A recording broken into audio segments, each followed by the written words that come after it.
In 1914, one guy took a wrong turn and 17 million people ended up dead. No, seriously, that's not a joke setup. That's just what happened. His name was Archduke Franz Ferdinand. He was the heir to the Austro-Hungarian throne, and on June 28th, he was riding through Sarajevo in an open-top car like the safety briefing hadn't been invented yet. A group of Serbian nationalists had already tried to kill him that morning with a bomb. It bounced off his car. He survived, and then, incredibly, decided to keep the schedule going. Later that day, his driver took a wrong turn, straight past a teenager named Gavrilo Princip, who happened to be standing there with a pistol, having basically given up on the plan 5 minutes earlier. The car stopped right in front of him to reverse. He stepped up and shot the Archduke and his wife Sophie at point-blank range. One wrong turn, one assassination, and within 5 weeks, the entire continent of Europe was at war. How does that even work? Well, here's the part your history teacher rushed through. Europe in 1914 was basically a friend group, where everyone had secretly promised to fight for everyone else if anything went wrong. Austria-Hungary blamed Serbia. Russia backed Serbia. Germany backed Austria-Hungary. France was allied with Russia. Britain was allied with France. It was less a plan for peace, and more a very elaborate trap that everyone had agreed to set off together. Historians actually call this the alliance system, and it worked exactly like dominoes, except the dominoes were countries, and the table was the entire world. Within a month, Austria-Hungary declared war on Serbia. Russia mobilized to help Serbia. Germany declared war on Russia, then France, just to be efficient about it. Germany's plan to invade France meant marching through Belgium, which was supposed to be neutral. Belgium said no. Germany went through anyway. Britain, who had promised to protect Belgium, declared war on Germany. So a shooting in Sarajevo somehow dragged in Britain, France, Germany, Russia, and Austria-Hungary in under 6 weeks.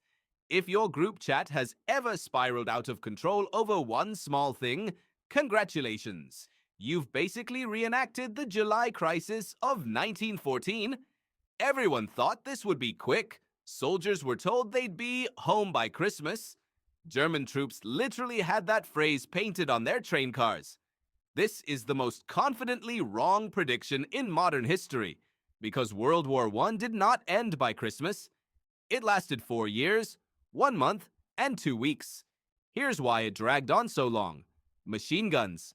Before this war, battle tactics were still built around the idea of soldiers charging across open fields, like something out of Napoleon's playbook.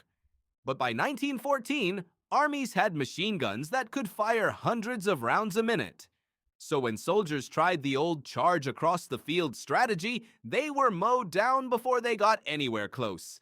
Nobody could advance. So both sides did the only thing that made sense. They dug a hole and stayed in it. That hole became the trench.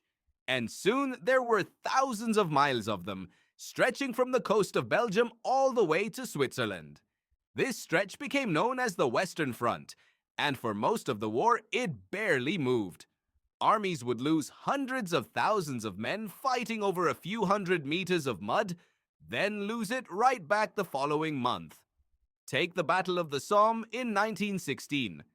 On the first day alone, Britain suffered about 57,000 casualties in one day. To put that in perspective, that's roughly the population of a small city, gone before dinner. The whole battle lasted over 4 months and moved the front line by about 7 miles. 7 miles for 4 months, and hundreds of thousands of casualties on both sides. Life in the trenches was, to put it professionally, absolutely miserable. Soldiers dealt with freezing mud, overflowing latrines, rats the size of small cats, and a lovely medical condition called trench foot, where your feet basically start rotting from being wet and cold for too long. And somehow, in between all of that, soldiers on opposing sides occasionally called unofficial ceasefires.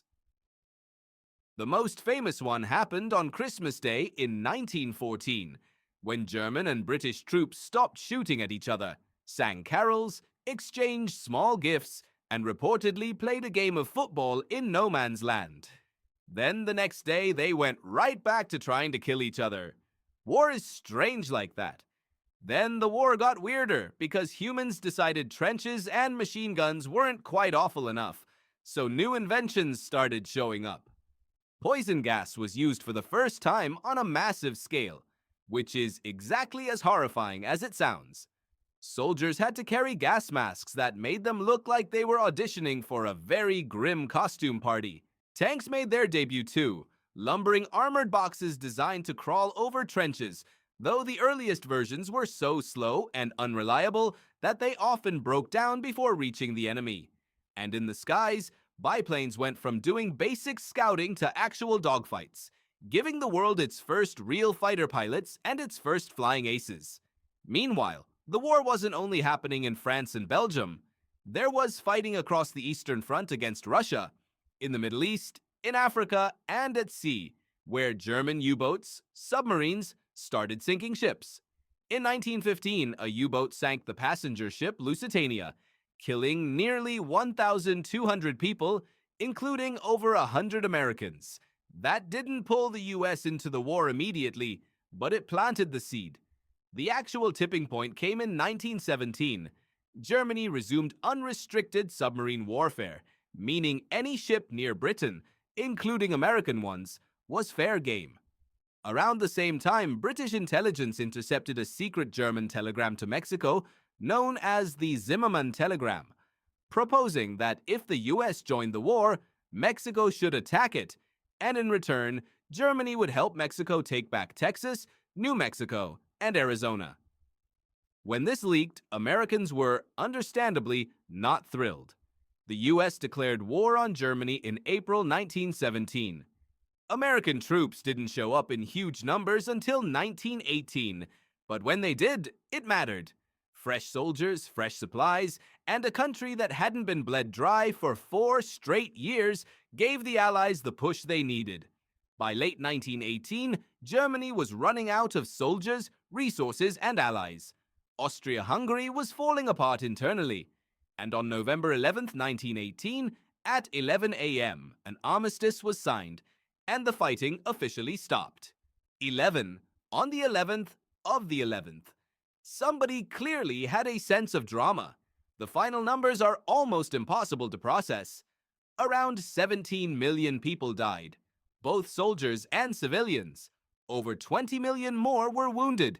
Entire generations of young men across Europe were wiped out or permanently changed. And the peace treaty that followed, the Treaty of Versailles, punished Germany so harshly with debt and territorial loss that many historians argue it planted the seeds for an even bigger war just 2 decades later. So the next time you hear someone say history is boring, remind them that one card taking a wrong turn led to a war involving over 30 countries, introduced tanks, gas masks, and fighter pilots to the modern battlefield, and reshaped the entire map of the world. All because a driver missed a turn and a teenager happened to be standing exactly in the wrong or right place at exactly the wrong or right time